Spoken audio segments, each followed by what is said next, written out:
할렐루야. 우리 옆 사람과 함께 인사하길 바랍니다. 시련에서 축복으로 승리하는 믿음의 사람이 됩시다.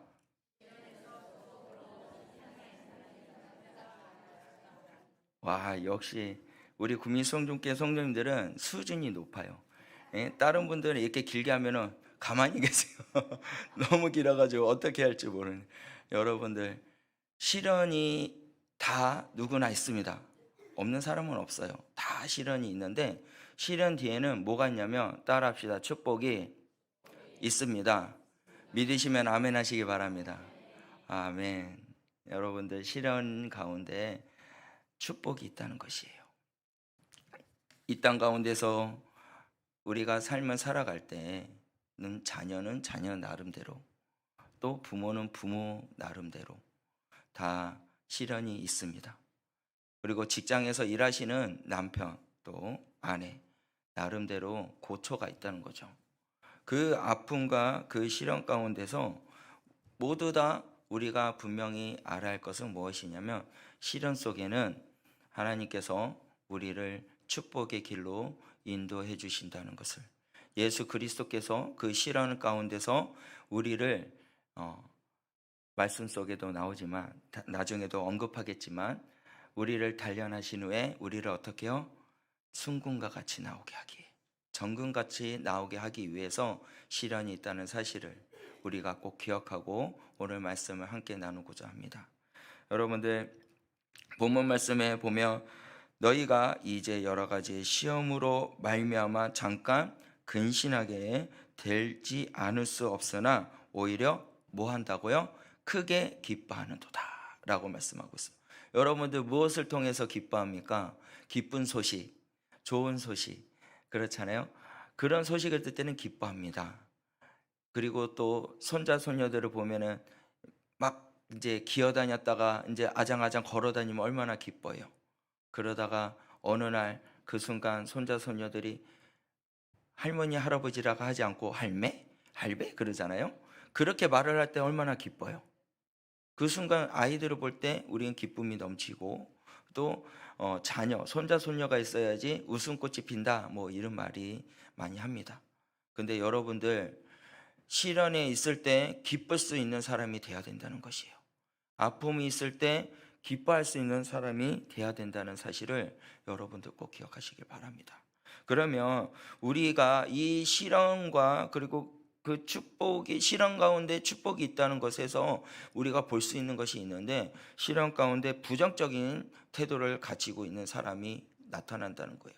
첫 번째로 시련이 왔을 때 부정적으로 나타내는 그 세 가지가 있는데, 그 첫 번째가 히브리서 12장 5절 말씀에 보면 나와 있습니다. 우리 함께 읽겠습니다. 시작. 또 권면하신 말씀도 잊었도다.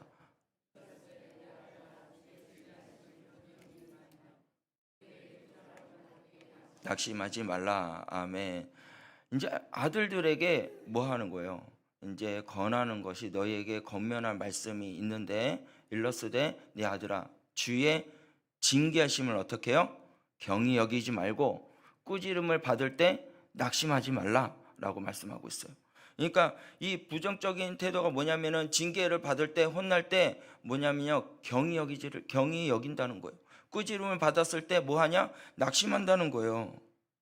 쉽게 이게 경이 여기지 않는 것, 그리고 또한 낙심하는 것, 이게 부정적인 두 가지의 모습이 있다는 거죠.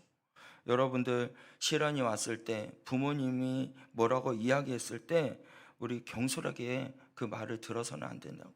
깊이 마음을 새기면서, 우리가 왜 그러한 시련이 왔고, 왜 아픔이 오고, 그리고 왜 그러한 우리에게 고통을 주는 말들이 우리에게 왔는가, 귀 기울여서 들어야 된다는 거죠. 그리고 또한 그러한 말을 들었을 때 사람들은 쉽게 뭘 합니까? 넘어지는 거예요. 낙심하게 된다는 거죠. 여러분들, 우리가 칭찬을 들을 때는 좋지만 나쁜 말, 나에게 안 좋은 말을 들을 때는 어떻게 해요? 듣지 않으려고 해요. 귀를 막고, 또 그 말을 들을 때는 쉽게 낙심할 때가 있다는 거죠. 그러한 부정적인 모습들이 우리에게 나타난다는 것이요. 그리고 또 있는데 히브리서 12장 6절 말씀에 보면 말씀이 나옵니다. 주께서 그 사랑하시는 자를 징계하시고 그가 받아들이시는 아들마다 책짓질 하심이니라 하였으니, 그러니까 시련이 왔을 때 그때 징계가 있는데 그 징계를 책짓질할 때 고통받고 아파하고 그러한 것을 생각하는 거예요. 왜 나만 겪는 고난일까? 나만 왜 이런 책짓질이 있을까? 이런 부정적인 모습이 나온다는 거예요. 여러분들 아픔이 있을 때, 힘듦이 있을 때, 그럴 때 사랑이라고 생각을 하십니까? 아니면 나만 겪는 아픔이라고 생각을 하십니까? 어떠한 생각을 가지시나요? 이 세 가지의 모습 속에서 여러분들의 모습이 비춰진 모습이 있다면 이제는 돌이키시길 바랍니다. 하나님께서 나에게 하시는 말씀, 다른 사람에게 나에게 이러한 말을 했을 때 들을 줄 아는 사람, 그것을 듣고 낙심하지 않고 고치기 위해서 노력할 수 있는 사람, 그러한 믿음의 사람들이 되어야 된다는 것이에요. 그러한 소유자가 되기 위해서는요, 우리가 또 알아야 할 것이 있습니다. 시련이 오고 아픔이 왔을 때 적극적인 반응이 나와야 된다는 거죠. 그래서 우리 한번 말씀을 봅시다.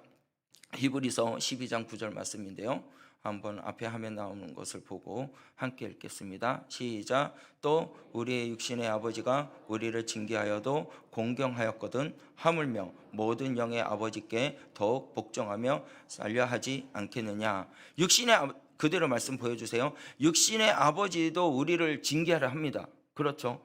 다른 길로 가고 곁길로 갔을 때 어떻게 합니까? 훈계를 하죠. 옳은 길로 갈 수 있도록 징계를 해요. 그런데 뭘 합니까? 공경을 한다고 말해요. 그런데 하물며 모든 영의 아버지이신 그러한 아버지께서 징계를 줄 때 왜 공경하지 않느냐라는 거예요. 아버지께서 우리에게 말씀을 주시고 올바른 길로 가게 해주시고 인도해 주시는데 우리는 왜 그 말씀을 들을 때 그 시련 가운데 앞에서 왜 힘들어하고 낙심합니까? 왜 부정적인 모습이 드러날까요? 여러분, 이제는요, 주 예수 그리스도의 말씀이 내게 들리면 적극적으로 응답하고 움직일 수 있는 믿음의 소유자들이 되시길 바랍니다. 한 걸음 한 걸음 걸어 나가셔야 돼요. 적극적으로. 그리고 두 번째는 우리가 알아야 할 것은 이 적극적인 반응 중에서 또 뭐냐? 격려가 있다는 거예요. 히브리서 12장 12절 말씀입니다. 다 같이 읽을까요? 그러므로 피곤한 손과 연약한 무릎을 일으켜 세우고, 이제는 우리가 해야 할 것이 뭐냐면 아픈 자들에게, 힘든 자들에게, 그리고 고통 가운데 시련이 있는 자들에게 뭐냐면 그들을 일으켜 세울 수 있는 그런 적극적인 자세가 돼야 된다는 거예요. 나에게도 아픔이 오죠. 여러분들에게도 아픔이 오죠. 그러면 이제는 하나님께서 이제는 그 목적이나 그 손길로 우리를 붙잡아 주실 줄 믿으시길 바랍니다. 나의 등 뒤에서 우리를 밀어주시고 피곤한 자들을 붙잡아 주시고 일으켜 세워주시고 무릎을 일으켜 세워주시고 걸어갈 수 있도록 인도해 주신다는 것을 믿으시길 바랍니다. 그러면 우리는 적극적인 자세가 있어야 된다는 것이에요. 세 번째 적극적인 자세가 또 있습니다. 그것이 뭐냐면 히브리서 12장 11절 말씀입니다.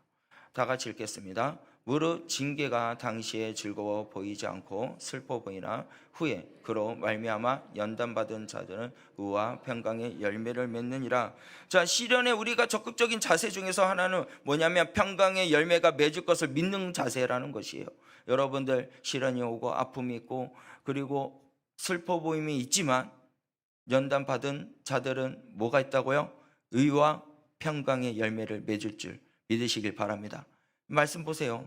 징계가 당시에는 즐거워 보이지 않고 슬퍼 보이나 후에 그로 말미암아 연단받은 자들은 뭐라고요? 의와 평강의 열매를 맺는다. 할렐루야. 여러분들 이러한 믿음의 자세가 있어야 돼요. 그 당시에는 즐거워 보이지 않고 그 당시에는 슬퍼 보이고 그 당시에는 고통 가운데 모든 사람들이 그것을 보았을 때 저 사람은 왜 저렇게 아파하고 힘든 시련이 닥쳐왔을까?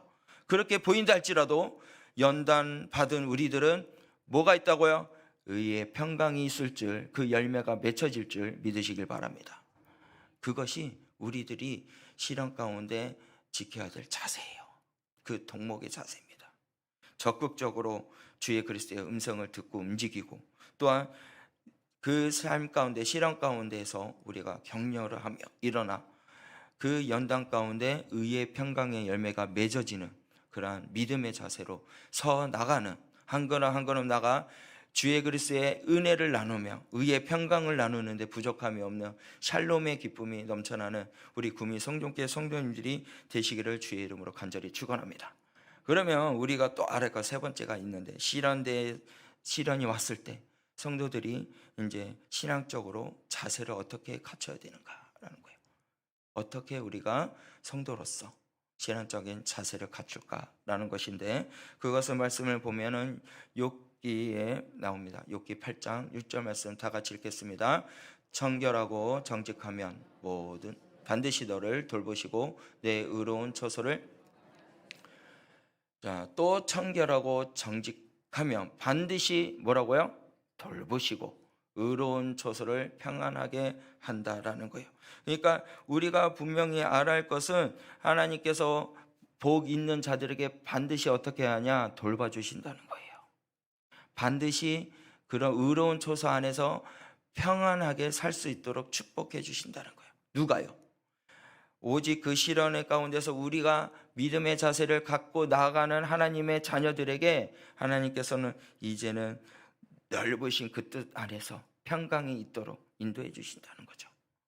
그리고 어떻게 해주시냐? 존귀케 해준다는 거예요. 말씀 보겠습니다. 욥기 23장 10절 말씀이에요. 다 같이 읽겠습니다. 시작. 그러나 내가 가는 길을 그가 아시나니 그가 나를 단련하신 후에 내가 승군같이 되어 나오리라. 할렐루야. 우리가 걸어가는 길, 우리가 가야 할 길 누가 아십니까? 주님께서 하시는 거예요. 그가 아시니 그가 나를 어떻게 한다고요? 단련하신 후에. 할렐루야. 단련하는 건 시련이에요. 우리를 단련하는 거예요. 그 단련하신 후에 우리를 어떻게 하기 위해서요? 정금과 같이, 승금과 같이 나올 수 있도록 우리를 단련하신다는 것을 믿으시길 바랍니다. 즉 존귀케 하기 위해서, 하나님의 백성답게 삶을 살기 위해서 그렇게 만드셨다는 거예요. 이스라엘 백성들이 이제 가나안 땅으로 들어가기 위해서 이제는 광야길을 40년 동안 헤맵니다. 그렇지 않습니까? 근데 광야길을 헤매는 그 이유가 뭘까요? 신명기 8장 말씀에 보면은 다 나와 있어요. 신명기 8장 말씀에 보면 3절에서 4절 말씀에 보면은 낮추게 하기 위해서라는 거예요. 낮추기 위해서, 백성들을 낮추기 위해서. 그리고 또 말씀을 어떻게 해요? 듣기 위해서, 말씀으로 삶을 살게 하기 위해서 이스라엘 백성들을 40년 동안 광야를 헤매게 했다는 거예요.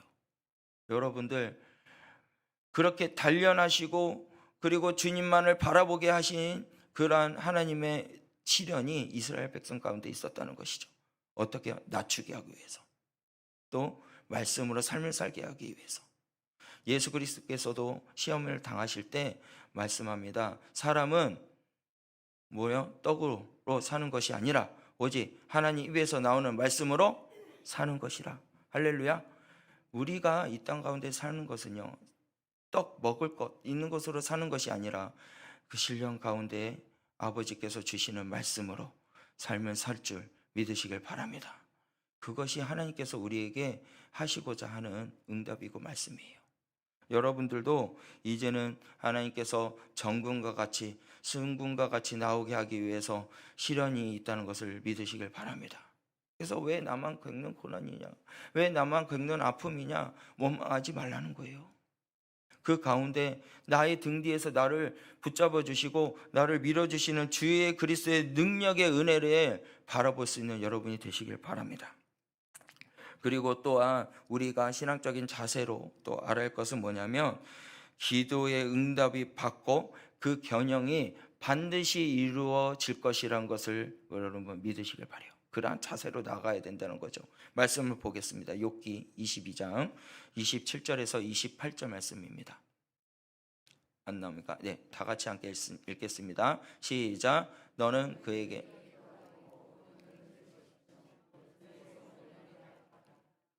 내가 무릎 결정하면 이루어질 것이요 내 길에 빛이 비치니라. 아멘. 말씀 그대로 보여주세요. 자, 너는 그에게 뭐 하겠고요? 기도하겠고 그를 어떻게 해요? 들으실 것이며. 할렐루야. 기도하며 응답이 있을 줄 믿으시길 바랍니다. 하나님께서 너의 소원을 어떻게 해주신다고요? 갚아주시리라. 분명히 갚아줄 거예요. 그때가 내 때가 아닌 아버지 때이지만 여러분들 아버지 때가 응답될 때까지 끝까지 응답 받을 때까지 무릎 꿇고 기도하며 나가는 기도의 믿음의 소유자들이 되시길 바랍니다. 그렇게 되면 28절 말씀에 뭐라고 할까요? 내가 무엇을 결정하면 이루어질 것이요. 할렐루야. 얼마나 복된 말씀입니까? 그리고 내 길에 빛이 비추어지리라. 주님은 우리의 길이십니다. 진리이십니다. 생명이십니다. 길이요 진리요 생명이신 주 예수 그리스도를 믿으시길 바랍니다. 우리의 길에 빛이 되신 주 예수 그리스도를 바라보세요. 그러면 주님께서 우리를 존귀케 해주시고 그 시련 가운데서 우리를 단련하신 후에 승군과 같이 나오는 그런 놀라운 의의 평강의 열매를 맺는 데 부족함이 없는 하나님의 백성이 될 줄 믿으시길 바랍니다. 그것이 저희들이 하나님 시련 가운데서 축복의 자리에 들어가는 그러한 기본적인 우리들의 믿음의 자세라는 것이에요. 여러분들 하나님이 어떻게 하실 것인가? 하나님이 우리를 어떻게 이끌 것인가? 여러분 근데 그 가운데 우리는 무엇을 해야 되냐? 원망하지 말고 하나님을 바라봐야 된다는 것이에요. 우리의 시선이 주님께 향해 있어야 된다는 것이죠. 우리 한번 말씀 봅시다. 욥기 1장 22절 말씀인데요. 다 같이 읽겠습니다. 이 모든 일에 하나님을 향하여 원망하지 아니니라. 모든 일에 욥이 범죄하지 아니하고 한데 누구를 향하여? 할렐루야. 욥은요 하나님만 바라봤다는 거예요. 여러분들도 마찬가지예요. 욥에게는 시련이 있었어요. 아픔이 있었어요. 고통이 있었어요. 하루아침에 모든 것을 다 잃었어요. 병까지 오게 됐어요. 심지어는 아내는 욥에게 저주하면서 떠납니다. 그런데 욥에게서 있어서 그러한 모든 일에 범죄하지 아니했던 그 상황 가운데서도 우리는 만약에 욥의 입장이었으면 어떻게 했을까요? 하루아침에 모든 것을 다 잃고 자녀들도 다 죽고 아내는 그러한 아픔과 힘듦이 있을 때 부부가 같이 있으면은 힘이 나거든요. 격려가 되고 힘이 나거든요. 그런데 그 아내가 어떻게 해요? 욕을 하는 거예요. 떠나는 거예요. 그리고 그러면 그 아픔 병든 가운데서 누구만을 바라보고 누구를 의지하겠어요? 인간의 생각을 하면 고통이 있지 않겠습니까? 아픔이 있지 않겠습니까? 그런데 욥은 누굴 바라보았을까요? 하나님을 바라보았다는 거예요. 저도 마찬가지예요.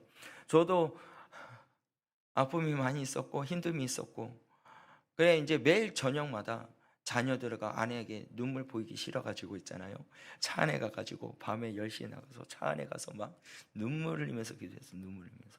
그리고 나서 들어가고 그렇게 하면서 그 아픔과 그 힘든 가운데서 하나님께서 말씀하시기를 나를 단련해 주신다는 것을 깨닫게 해주셨고 그리고 아내가 옆에서 또 묵묵하게 저를 향해서 손을 잡아주면서 기도해주는 그 모습 아내가 있으니까 또 힘이 나더라는 거예요.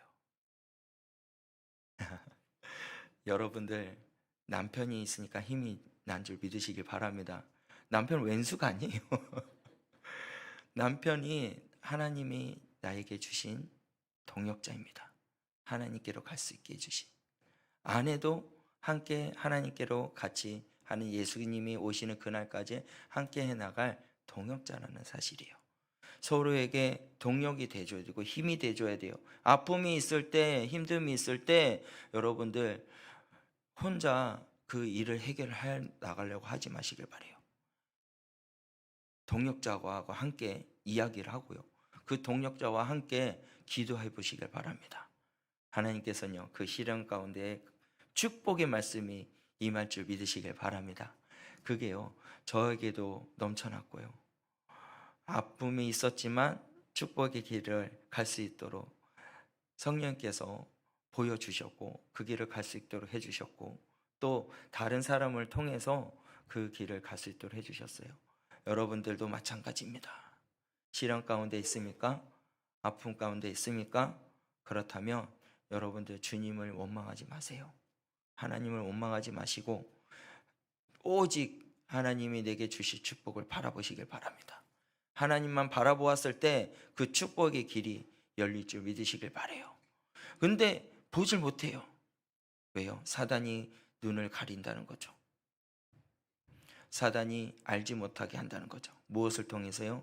세상으로 것으로 통해서, 물질로 통해서 아픔을 주고 힘들게 해서 아버지를 바라보지 못하게 하고, 때론 자녀로 통해서 아버지의 그러한 은혜의 손길을 바라보지 못하게 하고, 그렇게 하나님을 바라보지 못하게 하는 그러한 일들이 우리에게 나타납니다. 그럴 때일수록, 그 시련 가운데 있을수록 우리 주님의 바라보셔야 된다는 거예요. 또 무엇을 하냐? 우리가 알을 것은 아까도 말했지만 경영한 것이 이루어질 것이라는 것을 믿으시길 바랍니다. 우리가 걸어갈 그 길, 주님께서 그 걸음을 인도해 주신다는 것을 믿으시길 바라요. 욥기 42장 2절 말씀인데요, 한번 봅시다. 시작. 주께서는 못하실 일이 없사오며 모든 계획이든지 못하실, 할렐루야. 주께서는 뭐라고요? 못하실 일이 없어요. 무슨 계획이든지 못 이루실 것이 없는 줄 믿으시길 바랍니다. 하나님께서는 그렇게 능력 있는 거예요. 누구요? 시련 가운데 원망하지 않고 주님을 바라보는 자들에게. 욥은 아마 이것을 알지 않았을까? 그래서 하나님을 원망하지 않고 어떻게 하나님께서 모든 것을 이루어 주실 것이라는 걸 알고 주님만 바라보며 기도하는 자가 되지 않았나? 여러분들도 마찬가지예요. 여러분들도 모든 것을 이루어 주실 줄, 못할 것이 없는 정지정능하신 하나님을 믿는 믿음 가운데 삶을 사는데 부족함이 있는 여러분이 되시길 바랍니다. 기도는 응답이 있습니다. 겨냥이 이루어질 줄 믿으시길 바랍니다. 그리고 갑절한 복이 이제 더해진다는 것을 우리는 믿어야 돼요. 욥기 42장 10절에서 12절 말씀이에요. 자, 여러분들 말씀을 읽지 않고 우리 보시길 바랍니다. 여기에서 보면 욥은 이제는 어떻게 해요? 다 잃었지만 원망하지 않고 이제는 어떻게 해요? 말년에 이제 하나님께서 갑자리신 복 2배로 더 주셨다는 거예요. 자녀들로 많이 갖게 해주시고 모든 소유들이 갑절이 주신지라, 할렐루야. 이렇게 은혜의 복이 넘쳐나게 되었다는 사실입니다. 여러분들, 우리가 이 길을 걸어갈 때, 좁은 길 걸어갈 때가 사람들은 그 협착해서 찾아가질 않아요. 그러나 주님을 믿는 하나님의 백성들은 넓은 길이 아닌 좁은 길로 가야 됩니다. 그 좁은 길로 갔을 때 많은 아픔이 있을 거예요. 고통이 있을 거예요. 힘듦이 있을 겁니다. 그 가운데 있을 때 여러분들이 분명히 해야 할 것은, 이제 주님께서 어떻게 하냐? 우리를 내 손을 잡으라 하고 분명히 내미실 거예요. 안개 속에 있는 자들에게, 어둠 가운데 있는 자들에게 주님께서 손을 내밀어 주시면서 내 손을 잡으라고 말씀하십니다. 내가 길이요 진리니 내 손을 잡고 나에게로 오라. 여러분들, 우리에게 갑절하신 은혜의 복이 있는 그 상황 가운데 있기를 원하는 사람들이 많이 있을 거예요. 시련 가운데 없이 많은 복을 누리기를 원하죠. 고통이 없이 다 잘 먹고 잘 살기를 원하는 사람들이 많이 있습니다. 그런데요, 시련이 있습니다. 시련 가운데 우리가 어떠한 모습으로 서서 이겨나가느냐에 따라 사람들의 모습은 달라집니다. 여러분들, 주님을 바라보세요. 주님을 바라보지 않는 사람들은 낭망하고 넘어지며 쓰러지고 세상 것으로 통해서 그것을 해결해 나가려고 발부둥 치지만, 그 시련 가운데 우리가 주님을 바라보면서 원망하지 않고 나아가는 그런 믿음의 자세로 서 있는 자들에게는 주님께서는 손을 내밀어 주시는 거예요. 내 손을 잡으라고.